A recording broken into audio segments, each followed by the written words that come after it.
So let's move on briefly to the Texas Rangers, who have been hot. They've been sizzling TJ Krilowicz. Unfortunately, their streak just ended in Arizona. Ketel Marte found a way to kill this team again.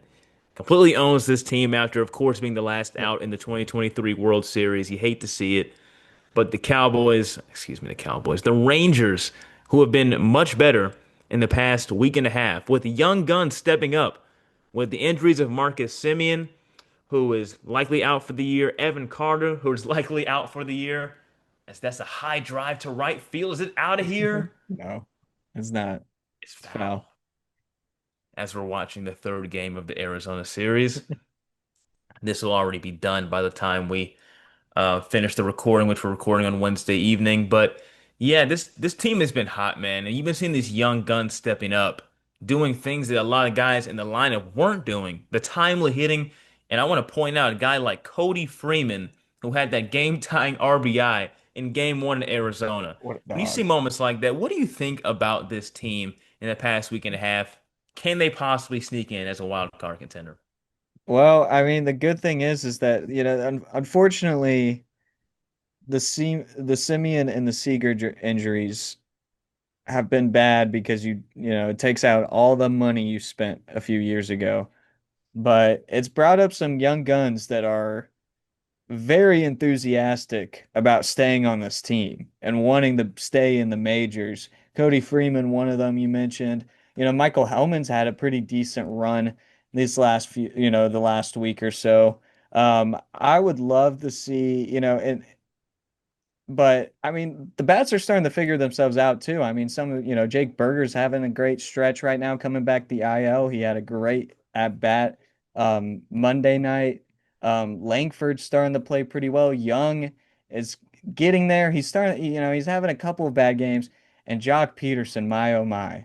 All right, all of a sudden is now able to get, multi-hit games, even a hit now. I mean, anytime he gets a hit, his batting average raises, and it's been going up now. It's been going up, About a month ago, it was probably sitting at about the 140, 150 range. Now it's up to almost 180, you know? Hey, and he's had some clutch moments.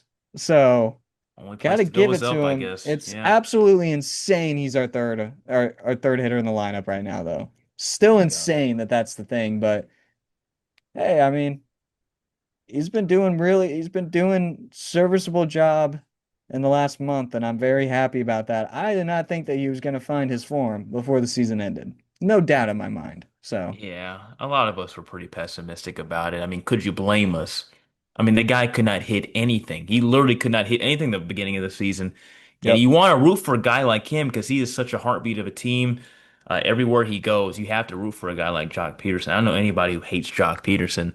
And to see what we saw after signing him from Arizona, having a career year as a DH there, to what we got with him and along with Berger in the beginning of that season, which is really disappointing.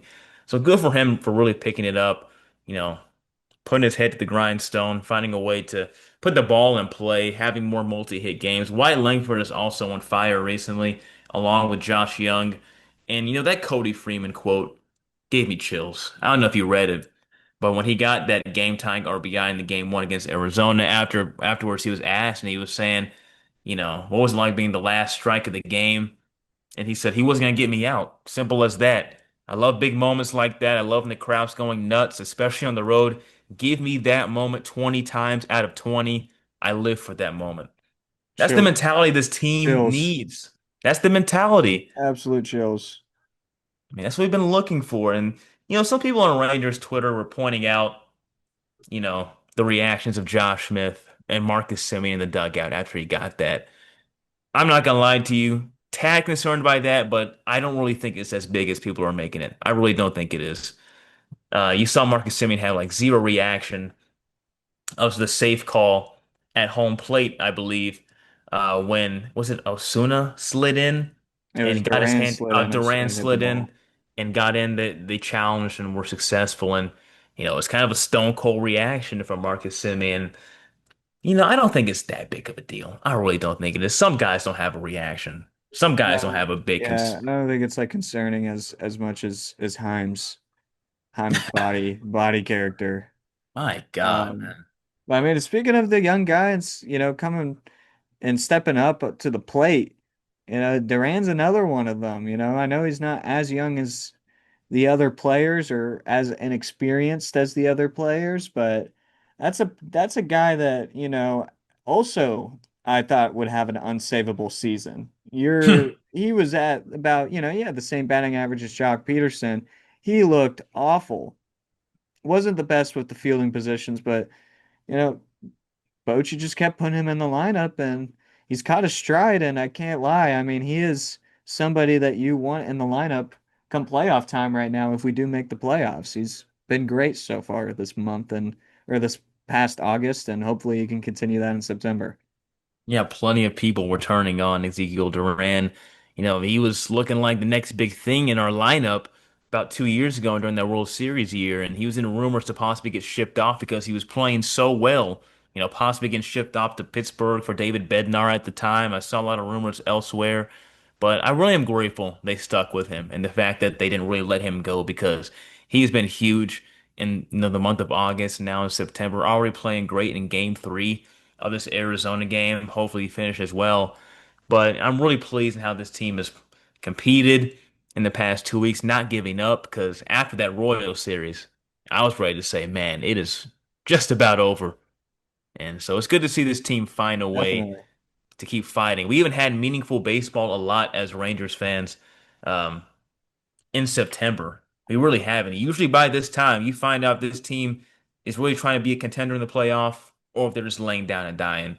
And this team, for the first time in quite a while, is um is trying to contend for a spot. I thought that was gone. I know you thought I was looking at that home run possibly, but it was foul. But yeah, we haven't had many contending teams since 2017, and you saw the 2023 roster. It's probably the second time since um 2017 that we've had a playoff potential roster leading into September. So very nice to watch for this team. Bruce Bochy has these guys playing with a lot of heart, and these young guys are riding the wave. So Yeah. that'll do it for. I was just You got gonna anything say, I else to feel say? like the Houston series is what's gonna, this first Houston series at home. Win that series, you're still in it. You lose that series, start preparing for the off season. Rangers Simple as still that. lead the season series, the Lone Star series 4-3. So they have the advantage as it stands. I believe it's 8 straight years the Houston Astros have won the Lone Star boot. So they have a chance to win that as well this weekend. Big week for Rangers baseball as we're rolling into the crunch of the MLB season.